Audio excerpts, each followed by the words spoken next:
Boa tarde, gente. Guardando vocês aqui para o nosso bate-papo com André Trigueiro. Hoje vamos falar um pouquinho sobre o livro dele, A Força do Um. Então, aguardando aí André chegar para a gente começar a nossa conversa de hoje. Estou vendo essa Débora, boa tarde. Daniela Assis. Oi, Daniela, tudo bom? Daniela, minha irmã, muita Daniela na vida de uma pessoa, gente.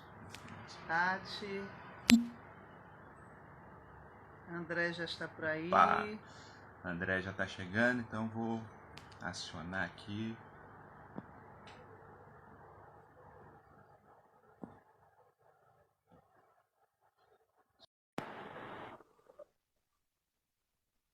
Oi, Tati.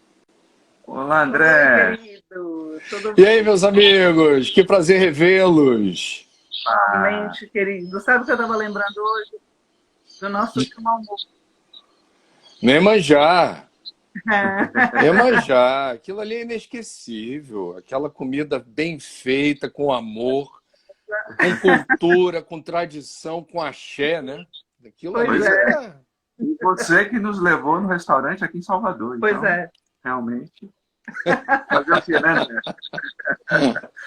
Querida, alegria receber aqui para o nosso bate-papo de hoje, né? Nesse momento especial que a gente está vivendo enquanto humanidade, né? E por isso eu quis te chamar para a gente trocar ideias, refletir um pouquinho, né? E quando eu pensei em um tema, veio logo o título do seu livro.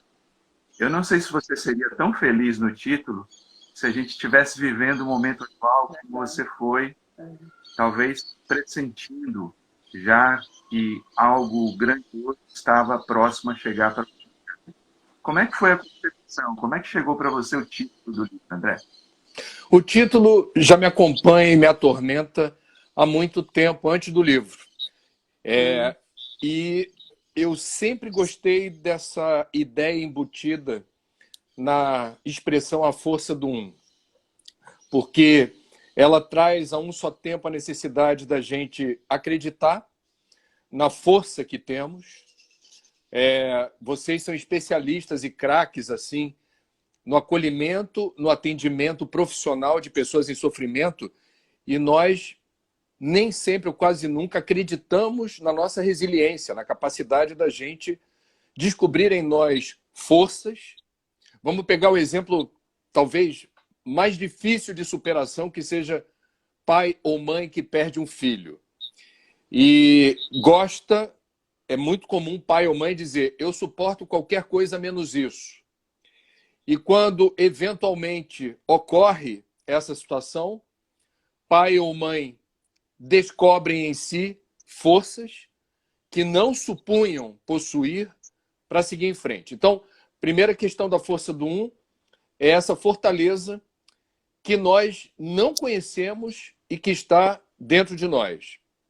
Uma outra questão é Deus, ou a ideia de Deus, que me parece aquela mais adequada, considerando a nossa pobreza e limitação de perceber o que é isso, mas se Deus é onipresente, se Deus está em nós, se vós sois deuses, essa força, ela é monumental, ela é a partícula Deus dentro de nós. Nós somos luzes também, e quando nós malbaratamos a nossa própria força, a gente recorre a Deus que está em nós também. Então, a força do um, de fato, eu estava pensando isso durante a pandemia, no meio dessa correria profissional que a gente está trabalhando muito, como de fato o livro ele traz um título inspirador, sim, e ele traz mensagens que têm esse escopo. É o primeiro livro que veio com essa ideia, antes da pandemia, naturalmente, da gente tentar pensar o que é possível fazer e de que jeito em favor da nossa saúde física, mental, espiritual, psicológica, emocional. E isso agora faz muito sentido, sim. Sem contar que é lindo o livro, né, gente? É muito lindo. Não sei se dá para vocês. Não sei se dá para ver, A porque não está Força do espelhada. Um, editora Infinda. Infinda. Lindo, lindo. E assim, você começa logo no primeiro capítulo, que assim, na verdade, é um banquete de temas deliciosos, né, para ler. E aí você traz algo que é importantíssimo nesse momento, né, André? Que é a questão da esperança. Né? Então, assim, a esperança é combustível da vida. E esse momento que nós estamos passando com todas essas... com a pandemia, mas assim, não só a pandemia, né? Na verdade, vem, eu diria que é uma síndrome, né? São vários sintomas que estão agudizando ao mesmo tempo. É algo que eu percebo nos atendimentos e nas conversas, é justamente uma diminuição da esperança para algumas pessoas. E a gente sabe, em termos psíquicos, e se você perde a esperança, você não consegue ter uma ideia de construção de futuro, né? Você é tomado pelo medo, pelo pavor, e isso realmente é extremamente perigoso. Eu separei um parágrafo, eu vou ler para você o que você escreveu, tá? Aprenda. Aprenda, tá? E eu queria que você comentasse, porque é belíssimo. Assim. Precisamos acalentar a esperança. Por vezes, essa parece ser uma questão de vida ou morte. Nada mais atual do que o momento, né? Em momentos difíceis, quando temos todos os motivos do mundo para nos sentirmos acabrunhados, recolhidos, sem ânimo, é muito importante reconhecer que, talvez, não estejamos sendo competentes para perceber que tudo passa e que não deveríamos nos sentir reféns de uma circunstância, prisioneiros de um momento. Perfeito. Oi, Iris, sem esperança a gente não levanta da cama. Né? Não por acaso, pessoas portadoras de depressão relatam, principalmente se a depressão é severa, absoluta indisponibilidade para ficar de pé, para sair da cama. Né? A cama vira um refúgio, a cama vira um abrigo para o peso de existir. Então, me parece que hoje o exercício existencial que todos nós, sem exceção, estamos realizando é o de encarar cada dia como um ciclo, um período em que, se eu penso o período de 24 horas, eu consigo me resolver bem.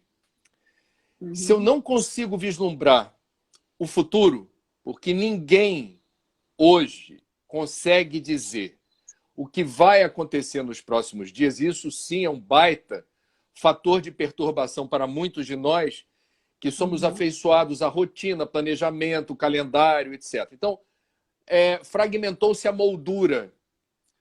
E esse conteúdo da moldura está tendo que se sustentar de que jeito? Porque a moldura hermética, cartesiana, ângulos retos, essa moldura se quebrou. Então, o que sustenta a moldura é o recheio, é o conteúdo, é a alma. Somos nós. E nós estamos sendo, portanto, submetidos a algo que, me parece, voltando a algo que eu já comentei aqui, está plenamente de acordo com a nossa capacidade de suporte. Então, a esperança é acreditar na sua capacidade de suporte. Você está preparado para lidar com isso. E se sobrevier alguma fragilidade, porque somos humanos, momentos em que você hesita, duvida dessa capacidade, procure ajuda. E essa ajuda, ela poderá lhe dar, naquele instante, o combustível, fontes limpas e renováveis de energia, pelo amor de Deus, mas um combustível que permita que no cumprimento daquele ciclo, naquele dia que você chorou, você ficou deprimido, você ficou desalentado, e isso faz parte, a gente não vai se considerar super-homem, não é legal e é um sintoma de outras patologias, essa blindagem que você se coloca diante das circunstâncias. Mas o que eu estou querendo dizer é que, sim, nós estamos capacitados para enfrentar isso, penso eu, mas nós não somos totalmente imunes a momentos difíceis quando precisamos recorrer a expedientes de socorro, SOS. Por favor, Iris, Cláudio, socorro, eu estou aqui no Rio de Janeiro, o bicho está pegando, o que vocês poderiam me dizer agora? Veja, o privilégio de estar no século XXI, na gripe espanhola há 100 anos, não tinha Instagram com live. Exatamente. Ou seja, nós estamos aqui no upgrade de socorro e ajuda mútuos. Porque tão devastador quanto o coronavírus é o vírus da fraternidade, o vírus da solidariedade, o vírus da caridade. Eu imaginava, meus amigos, tem ironia o que eu vou dizer, que nenhum banqueiro iria para o céu. Até que veio a pandemia e eu estou achando que essa regra não é rígida demais. Vai ter banqueiro indo para o céu aí, filho. Pois é. Há poucos dias a gente teve uma conversa com um amigo, Cacá Verá, até mandar um abraço, parece que ele está por aí nos assistindo. Está por aí, eu vi o nomezinho dele, Cacá. Beijo. Beijo, querido. Pois é. Né? E falávamos também, claro, da questão ambiental. Né? Você, como ambientalista, que tem acompanhado todo o processo planetário, as dificuldades que o planeta vem vivendo, como é que o planeta está sem nós? Existe um livro chamado O Mundo Sem Nós. Está até aqui na minha estante, só que está meio distante do alcance da mão, que foi escrito exatamente por uma pessoa que, usando metodologia científica, construiu cenários de um planeta onde, subitamente, a humanidade deixasse de estar presente. E ele mostrava a velocidade. Esse livro foi escrito há quase 20 anos. A velocidade de recomposição do reino vegetal, reino animal. E isso está acontecendo no intervalo de pouco mais de um mês. É impressionante a velocidade de Gaia. E aí eu vou recorrer a outro livro, quem se interessar nesse assunto, do Dr. James Lovelock, astrofísico da NASA, britânico com mais de 90 anos, ainda entre nós, vive nos arredores de Londres, autor da teoria de Gaia, segundo a qual a Terra responderia a certas agressões como se fosse um superorganismo vivo e inteligente. Então, se a gente viajar um pouquinho na direção do que o Dr. Lovelock concebeu, e ele demonstrou com ciência como a Terra já respondeu a certas agressões em outras eras geológicas, como um superorganismo vivo e inteligente. Se a gente for nessa direção, é interessante a gente ver que o novo coronavírus ele surge tendo o endereço certo. Ele não está nem aí para o reino vegetal, ele não está nem aí para o reino animal, salvo casos isolados de contágio que aconteceu em animais, mas não se comprovou ainda de que maneira isso se processa. Quem tem cachorro ou gato em casa, fica tranquilo, cuida bem do bichinho, porque não tem problema. Agora, nós estamos vendo um vírus que tem endereço certo, que somos nós. E quem somos nós? Nós somos o topo da cadeia evolutiva, com intelecto superior, dotado de razão, percepção de Deus, intuição, feitos à imagem e semelhança de Deus, é o que diz as Escrituras, e com o uso, eu diria, ensandecido de todo o nosso conhecimento, ciência e tecnologia para destruir o nosso lar no universo. E Gaia, seguindo essa linha aí do Dr. Lovelock, tem seus meios próprios para se defender, enquanto hospedeiro de um eventual parasita que somos nós.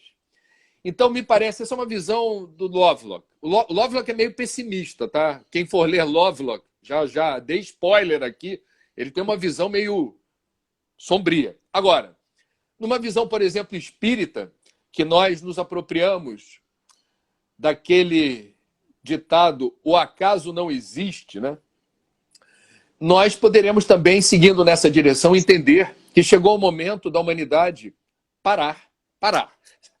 Cessa trabalho, cessa atividade econômica, cessa circulação de pessoas e vamos agora aproveitar esse tempo que não tínhamos dada a correria desenfreada do dia a dia, um sistema financeiro que não é sustentável, um sistema político que não é mais representativo e não tem credibilidade, uma sociedade de consumo que se precipitou no deslumbramento alienado de traduzir felicidade pela acumulação de bens e posses, e a gente destruindo o planeta de uma forma inominável. 5 anos atrás, Iris e Cláudio, o Papa Francisco, ele concebeu, na sua primeira encíclica, um chamamento denunciando a incompatibilidade do atual modelo de desenvolvimento, que a um só tempo promove a destruição do planeta, depredação, devastação, sem erradicar pobreza e miséria.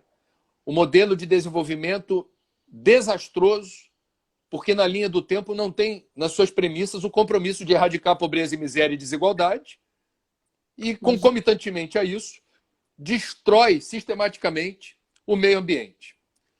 5 anos, hein? Em junho faz 5 anos a encíclica. Há 5 anos atrás tivemos os Objetivos do Desenvolvimento Sustentável. 2015 foi um ano importante para a transição planetária. As ODS, 17 diretrizes para a Agenda 2030, como queremos estar em 2030. E 2015, em dezembro de 2015, em Paris, o Acordo do Clima. A humanidade não percebeu, do meu ponto de vista, nenhum desses 3 chamamentos. Aí veio o viruzinho. Como se diz em Minas Gerais, né? Viruzinho. E está causando esse furdunço todo. Então, nós espíritas que falamos, o acaso não existe, não podemos entender que o vírus, aleatoriamente, apareceu entre nós. Com certeza. E que está ganhando a força que tem, né? Porque, claro que tem todo um contexto, lógico, biológico, tudo isso, mas encontra um espaço psíquico, né? E um vazio de propósito no ser que ganha essa dimensão toda. É fato, né? Eu estava observando alguns noticiários e o quanto a natureza está se recuperando rápido do vírus que somos, né? Então, essa está ótima, está super bem. Né? Agora, a questão é esse retorno do humano à sua condição principal, que é humana. Né? Então, quando a gente vai caminhando na direção que nós fomos, né? Quando você vai trazendo, se a gente volta 5 anos, um passo atrás, e deixa muito claro para nós estamos deixando a nossa casa, a casa comum, né? E temos outros autores do Brasil, Leonardo Boff vem fazendo um trabalho belíssimo, falando muito de Gaia, né, e nós estávamos simplesmente deixando passar, e nós, inclusive, com toda essa percepção, palavras lindas, mas pouquíssima ação com relação a esse olhar realmente, né, da importância do cuidado. Então, não teria, eu não vejo assim, não é a lei de causa e efeito no sentido fatídico, mas é uma questão do aprimoramento do ser. Né? Então, assim, a gente costuma dizer que ou vai pelo amor, ou vai pela dor. Eu sempre digo que nós vamos sempre pelo amor. A diferença é que quando a gente resiste demais, esse amor ele causa dor também. Né? Então, acho que esse é um ponto tão importante da gente perceber nesse momento, porque a pandemia vai passar. Agora, a gente precisa sair disso muito melhor, né? Porque senão vem uma outra coisa para dizer, ok, vamos voltar e vamos aprender de novo, o que ainda está sendo tão resistente de se aprender, né? Não, é interessante o que você está falando, Iris, porque tem outra sincronicidade desse vírus. Ele apareceu no momento em que alguns governantes de países importantes do planeta estavam se deleitando no espalhamento de fake news. Afirmando o seu poder a partir da mentira, do escárnio e da perseguição usando redes sociais programadas para disparar em grandes volumes fake news. Concomitantemente a isso, o negacionismo científico. Ou seja, não por acaso o sarampo voltou a aparecer no Brasil e doenças que já estavam sob controle nos Estados Unidos também voltaram à tona graças ao fake news de que vacina é ruim. É um absurdo o Brasil abrir a porta novamente para uma doença que estava sob controle graças a fake news. Então, isso se deve ao negacionismo científico. O terraplanismo, a gente pode dizer, é direito de cada um acreditar se a Terra é redonda ou chata. Agora, quando esse assunto começa, pela propagação deliberada em redes sociais, a confundir a garotada que está indo para a escola aprender que a Terra é redonda, e começa a surfar naquela onda de que, olha, será que é? Porque dá status você aderir à teoria da conspiração, né? Tipo assim, tá todo mundo dizendo uma coisa, mas eu que sou mais esperto não vou cair nessa. Vacina faz mal.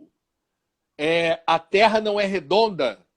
Aquecimento global é fake news. Então, veja, o vírus encontrou um planeta assediado por forças políticas que representam a Inquisição. A gente voltou a falar de iluminismo no século XXI. É inacreditável. A gente voltou a falar de iluminismo. Então, o vírus constrange governantes que não prestavam atenção na necessidade da erradicação da pobreza e da miséria. Apenas na África, graças à pandemia, aflora uma estatística que nos deixa constrangidos enquanto seres humanos. 700 milhões de irmãos africanos não têm acesso regular a água e sabão. Exatamente. Não faz sentido. Então, mais uma vez, e culminando isso, estamos no ano eleitoral nos Estados Unidos. Donald Trump, eu terei algum cuidado de emitir opiniões políticas no Brasil, a menos que vocês me provoquem naturalmente, mas eu não quero agitação viral. Sim. Num caldo já muito, eu diria, patogênico, se me entendem. Agora, Donald Trump representa uma ameaça em escala global. Ele é uma pessoa absolutamente irracível, egoísta, portador de patologias de ordem mental diagnosticadas por psicólogos e psiquiatras, mimado e, obviamente, não está à altura do desafio de comandar essa superpotência. Quis o destino que a pandemia acontecesse justamente num ano eleitoral. E nos Estados Unidos, que permitem a reeleição, é curioso que, invariavelmente, um presidente que queira se reeleger não terá dificuldade de alcançar esse objetivo se a economia for bem. Sim. A economia americana estava maravilhosamente bem. Agora está com uma taxa de desemprego, se não me falha a memória, beirando 20%. Em uma semana, 30 milhões de desempregados pedindo auxílio, desemprego. A economia foi para o vinagre. E Trump, que no início da pandemia foi um negacionista, flerta ainda com a flexibilização da circulação de pessoas, pensando na própria eleição. É um irresponsável e pagará por isso. E é verdade, né, André? Assim, acho que todas as estruturas, de certa forma, estão sendo questionadas, né? E a gente vê e pode passear por vários campos, né? Por exemplo, quando vemos modelos econômicos que são totalmente destrutivos, né, e promovem, né, uma destruição do planeta que a gente vive, a gente vê que é um processo irracional, a ponto de estarem sendo pensados novos programas, nações grandes como a Holanda, né, pensando numa renovação econômica que se paute em uma harmonia. Mas é aquilo, isso só ganha força se o ser humano que somos também tiver um comportamento consciente nesse sentido. E uma das questões que você aborda muito no seu livro, a questão do consumismo, né? Que você traz a oneomania, né? Essa mania de consumir. Compulsão. Pois é, por compulsão, e que mostra que nós perdemos o nosso próprio endereço. Perdemos o contato com o nosso valor e precisamos acumular valores de fora com a ilusão de que eles nos trazem valor também. Né? Como é que você vê essa força de uma nova economia e as perspectivas dela realmente ganhar força, né? No sentido de se instalarem nas nações? Cláudio, eu sou um pouco, eu não vou dizer pessimista, mas realista, não acreditando que essa pandemia tenha força suficiente para demover aquilo que está nas nossas entranhas e que sensorialmente determina tantos impulsos. Portanto, eu não... Você viu o que aconteceu em Blumenau? Sim.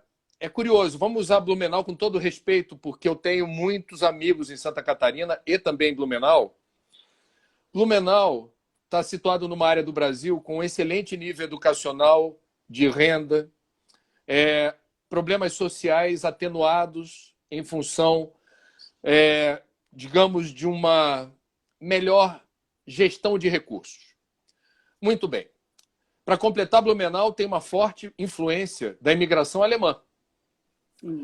E tudo isso virou fumaça na hora que em nenhum outro estado se flexibilizou tanto o comércio no intervalo de tempo tão curto quanto Santa Catarina. E Blumenau, numa quarta-feira da semana passada, teve aquela imagem icônica do consumismo, que foi a aglomeração de idosos, adultos e crianças na porta do shopping, ávidos para entrar. E foram aplaudidos por todos os vendedores que estavam na porta, lembrando um pouco o ritual da Apple, quando lançam um novo modelo de smartphone, que é algo também... Os historiadores no futuro certamente vão usar essas imagens para explicar muita coisa. E aí a gente teve o quê? A prevalência de um impulso, que é esse que nos remete na direção do consumo pelo consumo, do consumo como lazer e entretenimento, não o consumo como um ato político, porque tudo aquilo que a gente leva para casa, a gente precisa consumir para viver, o consumo favorece a vida, mas o sufixo ismo do consumismo alude a excesso e desperdício. Num mundo que é um só e os recursos são finitos, sabendo usar não vai faltar. Mas nada disso importa em plena pandemia. Então, veja, tomara que eu esteja errado, mas eu realmente penso que se nós, como a Iris falou, olha, ou a gente vai pelo amor ou pela dor. Eu também, no meu realismo, que hoje está meio baixo astral, o meu realismo, mas ele tem base. Eu não acredito que a pandemia tenha força para demover, num piscar de olhos, tudo aquilo que a gente precisa corrigir para fazer desse mundo um lugar efetivamente melhor e mais justo. Agora, o vírusinho deixará um legado.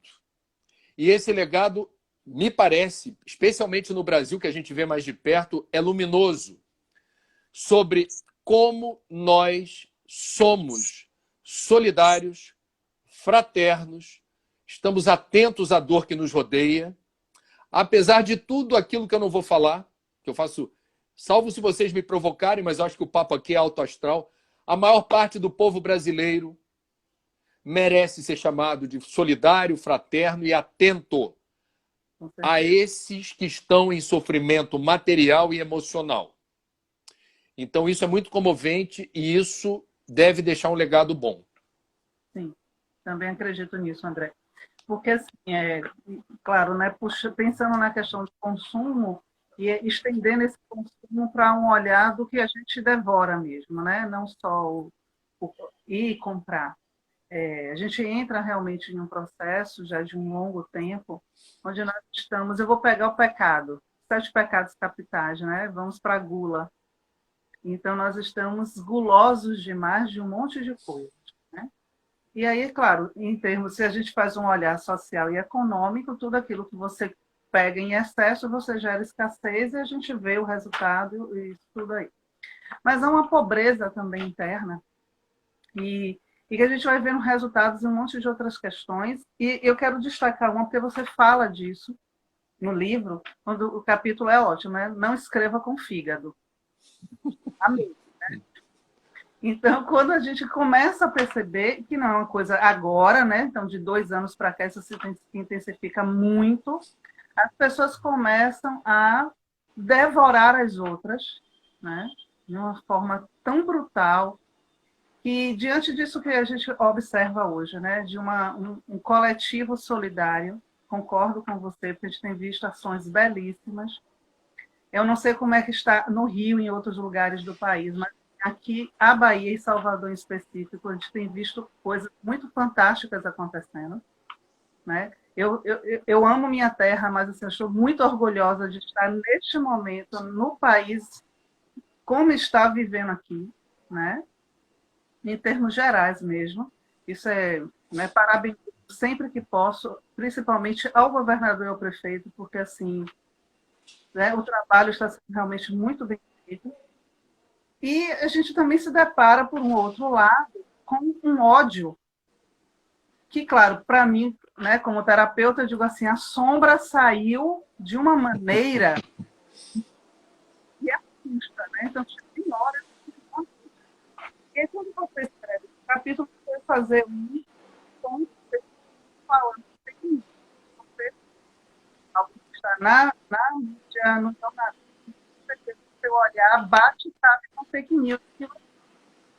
Mas, André, eu queria que você falasse um pouco da sua própria experiência, talvez para conscientizar cada vez mais o mal que se faz quando se faz isso, né?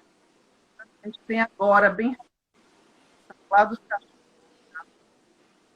né? E que as pessoas vão espalhando isso, que a gente vê o resultado do desespero dos familiares em abrir os caixões que não poderiam ser abertos para verificar se os corpos dos vivos estão. Então, isso é de uma desunidade. Então, eu quero juntar, assim, nós estamos também, por outro lado, tão famintos de questões nobres, que a gente sai levando para o outro de uma forma tão idiota, e que a nossa fala, principalmente a nossa escrita e virtual, principalmente, sai pelo fígado, né? Queria que você falasse isso. Bom, creio que só quem já escreveu com o fígado haverá de valorizar esse texto do livro. Como eu já escrevi com o fígado, eu tenho lugar de fala. Então, o primeiro problema de escrever com o fígado é eternizar um momento de desequilíbrio. Uma outra consequência nefasta é que, para a gente, o momento de raiva que foi eternizado quando a gente escreve com o fígado, ele ficará eternizado para outras pessoas, embora você já não esteja sintonizado com aquilo. Então você perpetua o sentimento negativo, que neste momento ele não é bem-vindo. Eu quero deixar claro a diferença entre ódio, raiva, de indignação e de cidadania. Sim, com certeza. Vamos pegar o exemplo aqui do nosso modelo e guia Jesus. Jesus, quando foi muito assertivo nas críticas aos doutores da lei, ele usou palavras duras, que traduzidas para o português, eu vou me lembrar aqui de nécios, hipócritas. Vindo da boca de Jesus, parece que ele estava em desequilíbrio. Não, não estava. Ele em nenhum momento manifestou raiva, ou ódio, ou desprezo, mas na condição de mensageiro da Boa Nova, mestre, ascensionado, espírito crístico, ele estava ali, digamos, com muita autoridade moral para não usar eufemismo, não suavizar na crítica bem fundamentada a quem se locupletava de ser o intérprete das Escrituras para replicar ensinamentos que Jesus simplesmente não considerava lícitos. Portanto, a questão da fake news hoje está colocada, eu vou resumir dizendo o seguinte, tem gente que acha que fake news é mentira. Não, fake news não é mentira, fake news é método. O jornalismo profissional, por exemplo, eu sou jornalista profissional. Eu não sou perfeito, eventualmente mesmo checando as informações que eu estou apurando, eu posso veicular uma informação que depois se revela imprecisa ou falsa. Isso não é fake news. Não é desejável. Mas eu vou ter que pedir desculpas. Eu vou ter que dizer... Quantas vezes a gente pede desculpas no ar? Informamos um número errado, informamos um nome errado. Dissemos algo que não é exatamente a expressão da verdade. Isso não é fake news. Fake news é método deliberado para falsear a realidade, atendendo a interesses vis, inescrupulosos e nada éticos. Fake news tem método tecnológico, ou seja, não basta veicular com um determinado propósito mentiras. Eu vou veicular isso em escala, eu vou viralizar isso e vou falsear o prestígio que isso tem quando aparece no Trending Topics de um Twitter ou que aparece com muitas curtidas e likes em outras redes sociais. Então você está falseando uma informação e falseando a repercussão da informação. Esse conjunto chama-se fake news. E isso tem autoria intelectual, uma mentoria. Isso derruba a honestidade, lisura e transparência dos processos eleitorais em países como Estados Unidos, Brasil, Itália e outros. Então a gente vai ter aqui, é um desafio do nosso tempo, viu, Iris? A gente vai ter que... É um aprendizado também. Agora, é muito interessante quando vocês dois, que conhecem muito assim os meandros do psiquismo, analisam de onde veio tanto ódio, que a gente vê tantas pessoas assim aparentemente indiferentes ao trabalho dos profissionais de saúde, indiferentes à ciência, indiferentes, aí já não é nem indiferentes, não aceitando outra opinião e hostilizando agressivamente qualquer opinião contrária à sua ou do seu líder. Isso ameaça a democracia. Quer dizer, a democracia é esse território onde o dissenso, a discordância, não justifica a beligerância e campanhas pestilentas de ódio e intolerância. A democracia é o espaço da interlocução. Posso não concordar, isso não faz de você um inimigo. E se eu estiver em Salvador conversando com alguém lá que represente uma corrente política que traz uma ideia que eu particularmente não concordo, a gente pode divergir, depois a gente janta no Iemanjá, pô. Boa.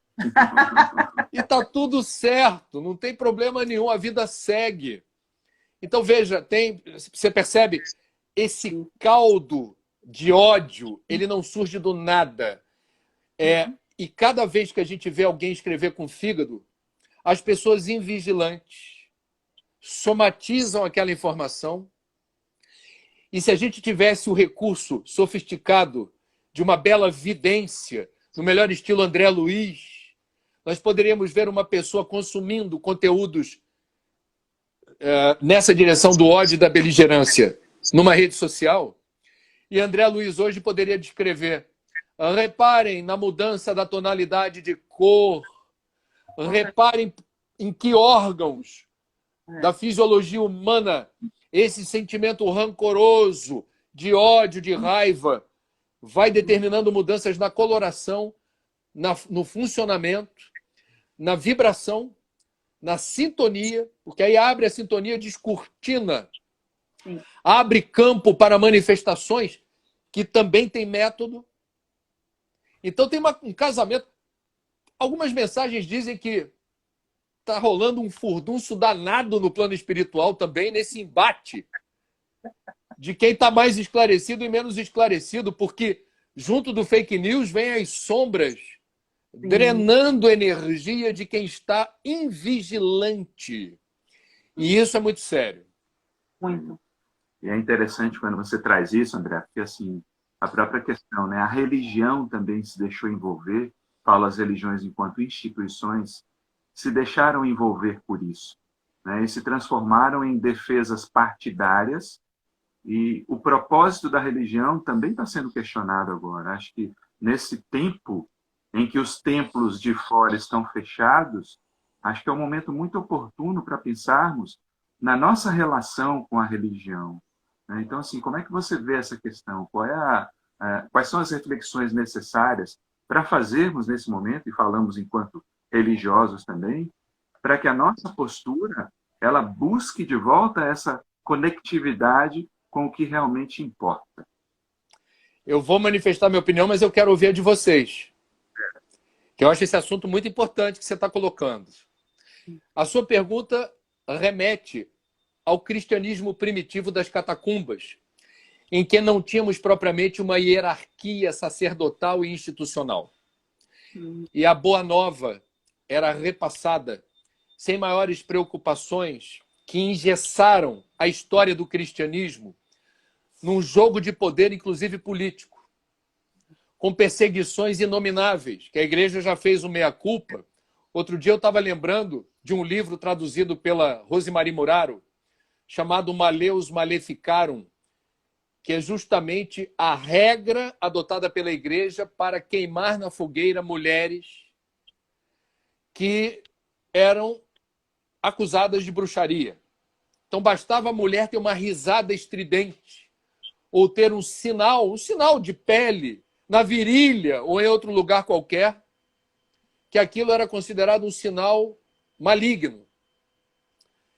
Dezenas de milhares de mulheres queimadas vivas na Europa em nome de Deus e de Jesus. Então, quando você, Cláudio, coloca essa questão, que eu acho muito inspiradora, me parece que o que está colocado aqui no século XXI é o desafio da gente ter menos instituições religiosas e mais religiosidade pessoal e intransferível.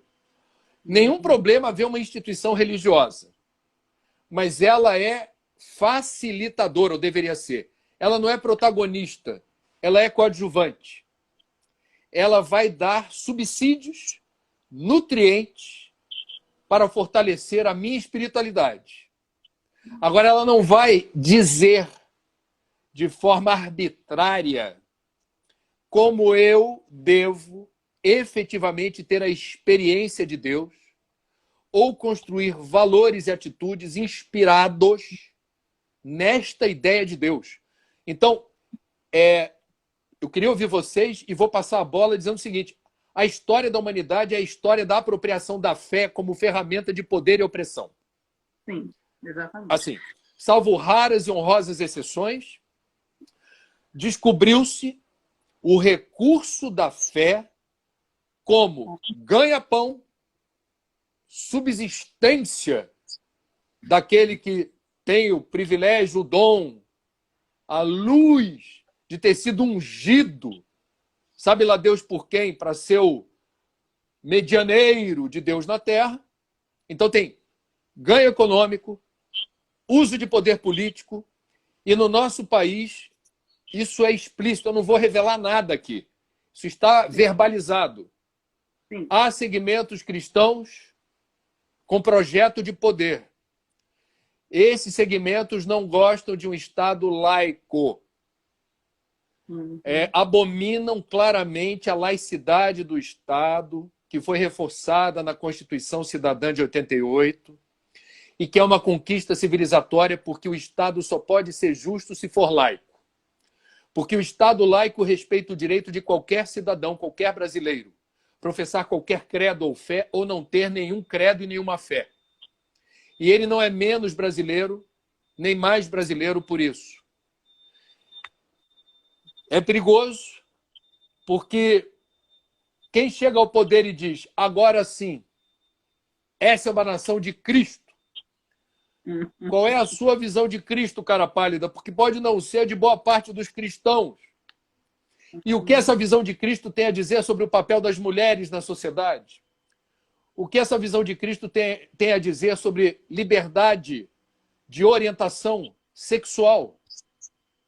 O que essa ideia de Cristo traz em termos de direito pleno de você se declarar ateu, agnóstico ou materialista, sem ser estigmatizado ou perseguido por isso?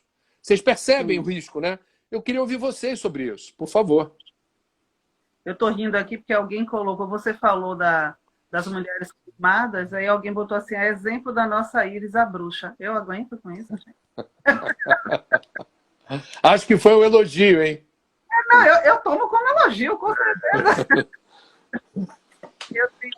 Eu concordo com você e acho que esse é um tema que a gente precisa falar, porque necessita se abrir rapidamente o olhar para isso, porque a religião também guarda muito, porque a história da humanidade não é religião, começou com poder, né? E assim, a gente não tem nem como dizer essa, né? O cristianismo ele vai caminhar, né? E toda a história mostra isso. E, para mim, nesse momento, o que eu tenho tomado como maior olhar, e realmente como um olhar, é o comportamento do cristão e os ensinos do Cristo. Porque é tão diferente o que a gente tem visto, né? Chega a ser assim, assustador é uma palavra suave diante do que a gente se depara, né? Então, quando a gente pensa que nós cristãos, e aí eu tenho que incluir todo mundo, inclusive nós espíritas, porque se a gente não fizer uma autocrítica, a gente realmente vai correr um grande risco de repetir erros terríveis, né, que já começaram a acontecer. Como é que a gente pode assumir esse lugar de cristão de um homem que prezou o tempo inteiro pelo amor, estava o tempo inteiro com os excluídos, acolheu as mulheres em uma época, em uma sociedade que isso era impossível de ser admitido, ele trouxe para perto, reconhecia esse lugar da mulher, desprezava os poderosos, né? Os doutores da lei para ele não queria dizer absolutamente nada, e que vai morrer torturado. E, de repente, os que se ditam, né, cristãos fazem um movimento completamente oposto a isso. Né? Apoiam tortura, são misóginos, machistas, racistas. Então, ou a gente realmente para e procura, talvez, como você trouxe, de qual Cristo estamos falando, porque vai que é um Cristo diferente. Né?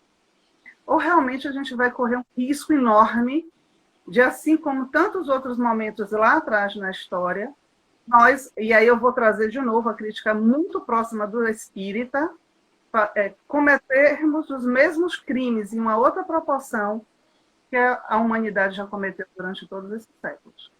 Né? Então, a gente está realmente em um momento muito delicado esse, e que a gente tem que realmente, né, começar a falar sobre isso e assumir uma postura, né, realmente de repúdio a esse comportamento, porque isso já é inaceitável.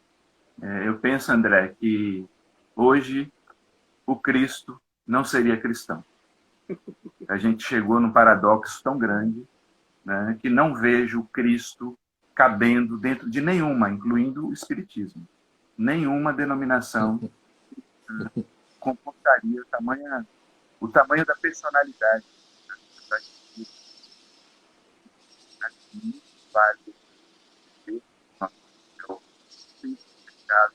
Cada um no seu ciclo precisa fazer uma releitura do que a gente está vivendo, da nossa relação com o que chamamos de Deus, Alá, Jeová. Isso passa pelo humano. E se não passar pelo humano, qual é o sentido dessa relação? E a pandemia, ela escancarou uma desigualdade, uma institucional real. Então, que tipo de humanidade nós temos, com tantas religiões, com tantos propósitos, que ao mesmo tempo distantes da possibilidade de encontrar o outro para mas vários, já que a nossa opinião, eu não vejo. Eu acho que nós temos que resgatar o Cristo. Se tivermos seguir cristão, temos que resgatar o Cristo. A partir desse momento. Perfeito. Deixa eu só registrar. A fala da Iris estava dando umas falhas, o Cláudio intercedeu, a gente conseguiu ouvir. Quando você falou, Cláudio, deu alguns problemas que o povo que está acompanhando registrou.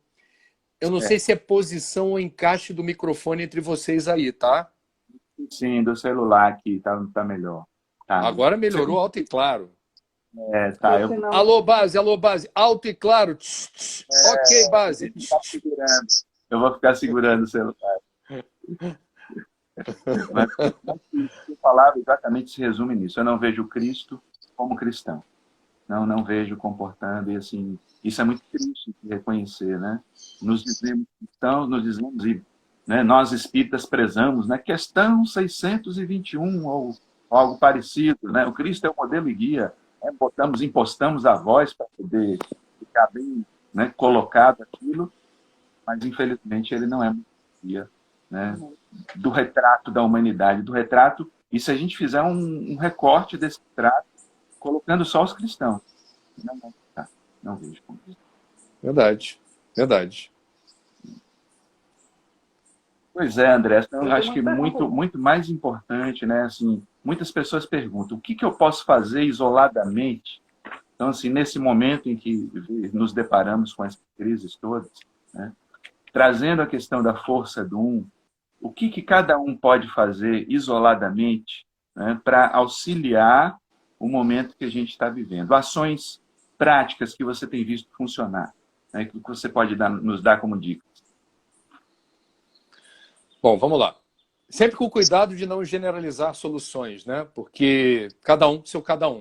Eu vou pegar duas palavras que o budismo, a cosmovisão budista, se apropriou com muita elegância e nos ensina nesse momento. A primeira delas é desapego, ou seja, quebra a rotina, não sofra porque a rotina não é igual. Tenta se conciliar com essa nova realidade.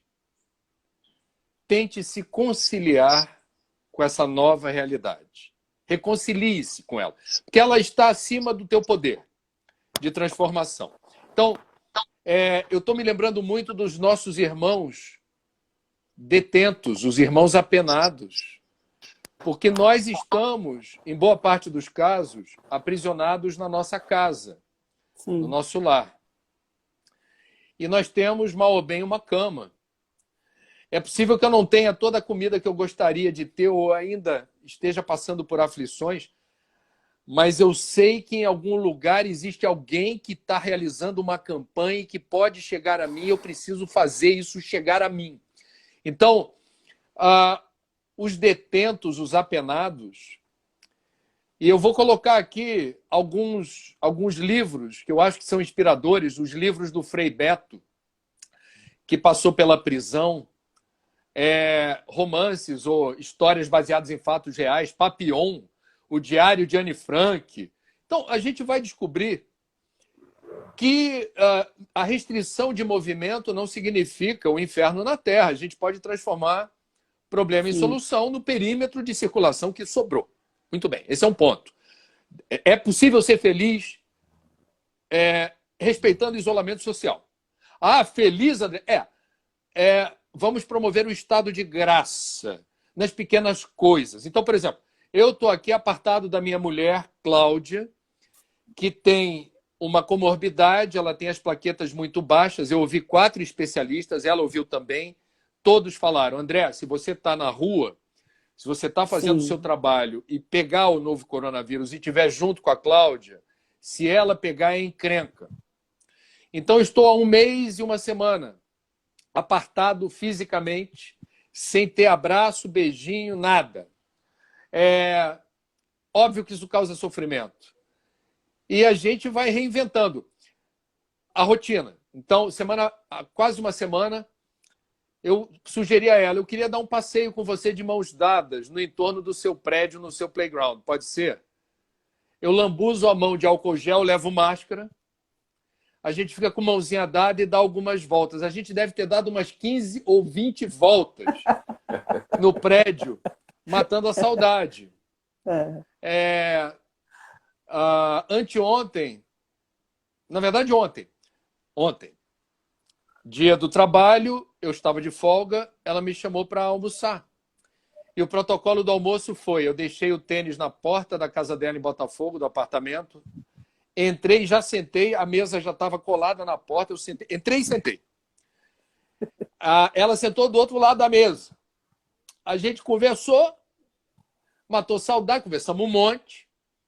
Na hora de ir embora, dói o coração, porque é um movimento absolutamente assimétrico do desejo de estar junto, de matar saudade, etc. Bom, em casa sozinho, eu estou falando sozinho. Eu sugiro às pessoas que conversem consigo em voz alta. Eu estou me descobrindo um bom companheiro de mim mesmo, porque eu me critico. O óculos vive por aí, eu não encontro. Aí eu falo, pô, André, perdeu de novo. Brincadeira, hein? O que está vendo, meu irmão? E enquanto eu estou procurando, eu estou me xingando. Eu estou falando, se liga na missão, cara. Você está perdendo tempo, vai perder o horário. Quando eu vou lavar louça, é o momento de colocar música para ter trilha sonora da louça. E descobri que isso me dá gás, me dá energia, a hora boa para mim. Lavar louça é meio que soltando ali o esqueleto, dançando. E eu fico pensando como espírita, como é que a gente deve estar sendo motivo de piléria da espiritualidade. O pessoal fala, não estou acreditando, esse povo tá que tá.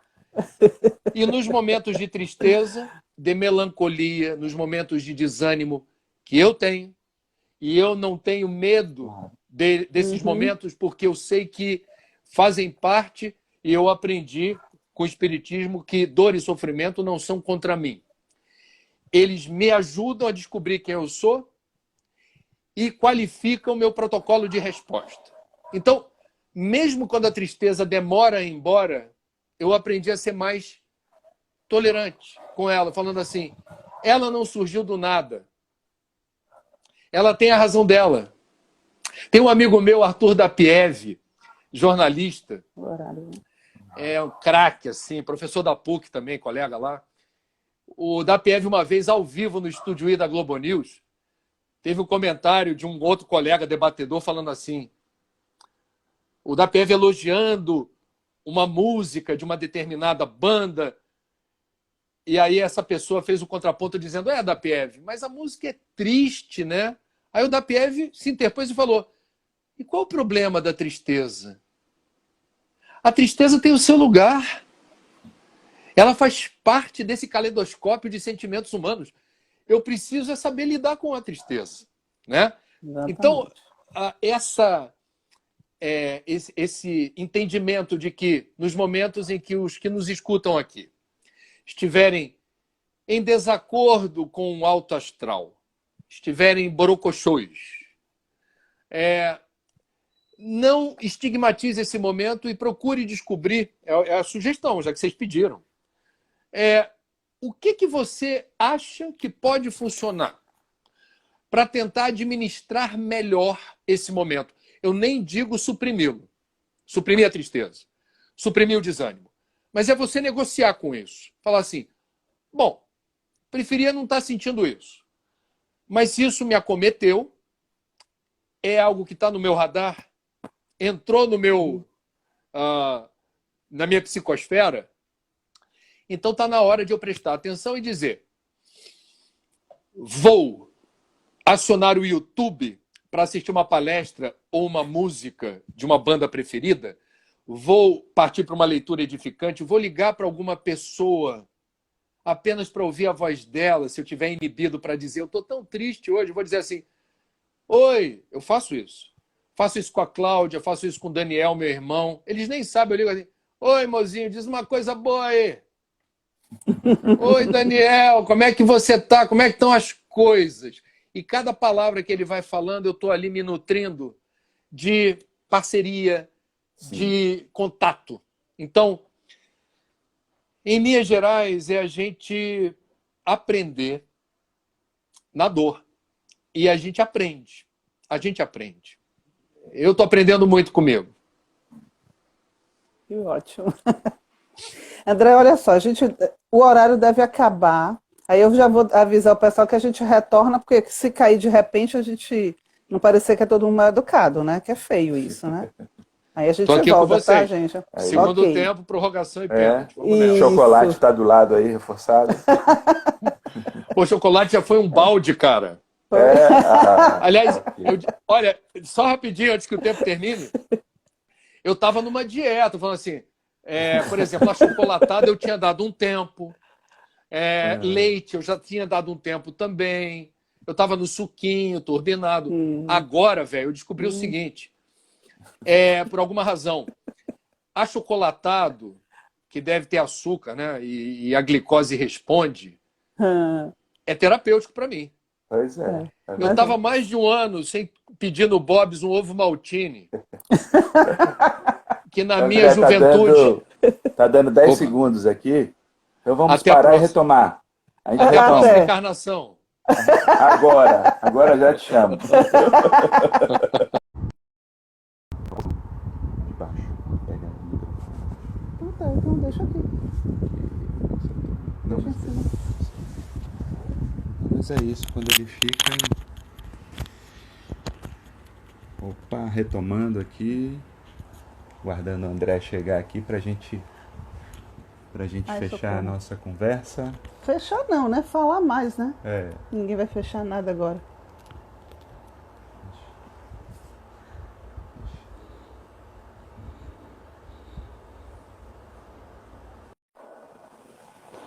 Pronto. Aí o pessoal está voltando já. Pronto, de volta. Reencarnação rápida essa, hein? Espírito endividado nem fica É muito assim, tempo não? lá em cima. Umbral tem que ser bem rápido, né? Só aquela passada para olhar Chega, e passou e seguir, chegou, né? rápido. Sim, mas você estava falando do seu pecado da gula. Então, vamos lá. Falando sério, Hum. relativizar aqueles parâmetros que regiam antes uma vida mais regrada e disciplinada Sim. dentro da moldura hermética de ângulos retos. Como a gente levou uma rasteira do novo coronavírus, eu posso me reservar o direito de reconfigurar minha rotina temporariamente em termos, eventualmente, menos, no meu caso do achocolatado, menos saudáveis, mas prazerosos. Então, Sim. se o achocolatado me dá prazer, ele vai fazer parte da minha nova rotina porque eu estou em Sim. sofrimento. Então, Isso. percebe? Negociar com a dor e a tristeza significa eu não vou me boicotar, eu não vou me sabotar naquilo que é fundamental, que é a minha resiliência física, mental, espiritual, emocional. E vou me permitir, essa é a brecha do achocolatado, né? E veja, com todo respeito, obviamente eu não vou citar nomes, mas pessoas mais ou menos próximas de mim estão descobrindo, por exemplo, que o álcool pode ser um aliado. Nessa eu não caio. Sim, E com aí, certeza. conversando com esses amigos que estão agora mais condescendentes com vinhos, principalmente vinhos, e outras cositas, eu verifico sem precisar perguntar, porque eles vão falando, tomei ontem, me excedi um pouquinho, estou bebendo mais do que eu bebia antes, e eu vou percebendo o quê? Mas é uma percepção imprecisa. Mas eu percebo. Na linha do tempo, esse doping do álcool, que altera o sistema nervoso e gera, num primeiro momento, um benefício, Euforia. Sim. cobra depois o preço. Não elimina, porque você não está realizando um trabalho mental. Você abre a guarda para o doping, para eles do bem. Sim. O chocolate, ele determina um outro doping. Porque o chocolate também tem alguns efeitos assim, no sentido de dar um up. Mas não altera o meu sistema nervoso, como o álcool alteraria. Então, veja, com certeza. resumindo essa ladainha que lá já vai longe, eu acho muito importante que todos nós tenhamos abertura para perceber o que nos convém em tempos extraordinários e que a gente não seja tão, eu diria, como é que eu vou escolher? Eu não queria usar a palavra disciplinado, porque a disciplina é bom, é boa. Apegado.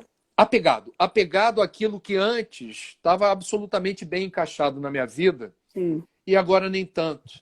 Percebe? Por exemplo, outro exemplo que eu acho bacana. Os pais, por vezes, naquela vida corrida, não tinham tanto tempo para os filhos e certamente, nos momentos que tinham, gostavam de cultivar uma persona do pai, do paizão ou da mãezona, que construiu ali uma imagem, um personagem. Pode contar comigo, meu filho, isso é certo, isso é errado, estamos juntos. O isolamento social pode trazer momentos de vulnerabilidade de pai e mãe. Sim. E aí uma pergunta, quer dizer, eu vou sonegar ao meu filho, à minha filha, a informação de que eu também sofro e que apesar de eu ser adulto e nessa fase da vida do meu filho ou da minha filha, eu sou um modelo para eles, a fortaleza, imune a questões que eu considero graves, mas eles estão lá me escorando. Eu acho tão bonito quando um pai ou uma mãe se permitem dividir com o filho momentos difíceis. eventualmente até da relação, porque a gente sabe que existem, às vezes, estremecimentos assim na relação conjugal, e aí você vai disfarçar para o filho ou para a filha que algo não vai bem. Você vai dizer, não, filho, faz parte. A gente está passando aqui por um perrengue, todo mundo junto. Nós somos um núcleo familiar, nós estamos navegando no mesmo barco, né? Se não tiver bom para todo mundo, não está bom para ninguém. Não é bom para ninguém. Verdade. Mas não somos perfeitos. Então, é uma informação que os filhos merecem ter. Sim. E eu sim. acho que tudo isso, cada um com seu cada um, vai descobrindo aonde faz ajustes em favor da sua resiliência. Sim. E aí entra aquele ponto que você até traz no livro também, que é importante isso, né? Eu diria uma flexibilidade dentro desse apego, né? Porque a gente termina vendo assim, esse momento, as pessoas, na primeira semana, né? Então, assim, as falas tinham muito medo de morrer. Então vai todo mundo pegar o vírus, parece aqueles filmes americanos, né? Que o vírus vem e sai comendo as pessoas. Aí tinha, às vezes, algumas pessoas que eu atendo devem estar até por aí, elas sabem que eu vou falar delas. Lavava a casa todo dia. Gente, não é um pombo, não é uma muriçoca que vai entrar pela janela voando, não, gente. O vírus não vai entrar se você não sai de casa, né? O vírus não circula sozinho. Ele precisa... Então, assim, entra aquele momento de pânico total. Logo depois, o que é que eu noto, André? Que o apego, né, pegando um termo que você traz no livro, não era a questão com a morte física. Era o medo de perder essas coisas do conforto, né? Então entra num momento que o próprio ego tem que se ajustar a tudo isso, abrir a guarda para o chocolate mesmo, porque eu estou precisando agora de oxitocina, porque eu estou triste, porque eu estou sozinho, porque minha esposa não está comigo, né? Então era medo de sair desse lugar que eu construí de bom, de maravilhoso, de forte, de perfeito. Aí eu vou pegar um outro capítulo que você traz, que eu acho que se encaixa perfeitamente no seu exemplo com as crianças em casa. Ninguém é obrigado a ser feliz. Isso aí. Não é? Eu acho fantástico, assim, essa percepção do que você traz é extremamente importante, principalmente para se trabalhar com as crianças. Eu também tenho medo e os filhos precisam realmente saber lidar com isso. Eles vão aprender a lidar com isso com quem, pelo amor de Deus? E A até gente se porque, né, André, liberta. assim, até Diga. porque, assim, também é um momento novo para nós. Sim. Estamos vivendo dentro de um paradigma que nunca foi vivido na humanidade. Então, assim, é normal que pais estejam ansiosos. Muita gente pergunta, mas como é que faz para tirar a ansiedade? Eu falei, se você não está um pouco ansioso agora, É uma você não coisa está errada. normal, está errado. Porque a ansiedade, ela funciona como uma adaptação. Ela é um processo adaptativo, então é normal. Agora, se ela estiver tirando seu sono, né, acelerando o batimento cardíaco, aí procure ajuda. Mas ficar um pouco inseguro, temeroso, como você falou, extremamente normal. Né? Então, Sim. temos que ter esses mecanismos, né, para lidar com isso. Sim. Isso é bom para a saúde conjugal. Não ter o mito do casal perfeito, da alma gêmea, a gente entender que na diferença vai sair farpa, vai sair faísca. E a questão é como a gente, nesse momento, precisa descobrir o avatar do bombeiro, né? Quer dizer, como é que você não deixa aquilo alcançar um ponto de combustão que seria lamentável. E como é bom a gente se libertar, eu diria, do fardo, do mito da felicidade. Porque, veja, desde aqueles contos de fadas, Irmãos Grimm e outros, quer dizer, a gente tem a ditadura do final feliz. A Hollywood embarcou nessa. E a indústria cinematográfica também descobriu que não é possível frustrar expectativas atávicas. Isso não é uma invenção dos Estados Unidos. Os Estados Unidos se apropriaram dessa informação para dizer filme que vende tem que ter final feliz.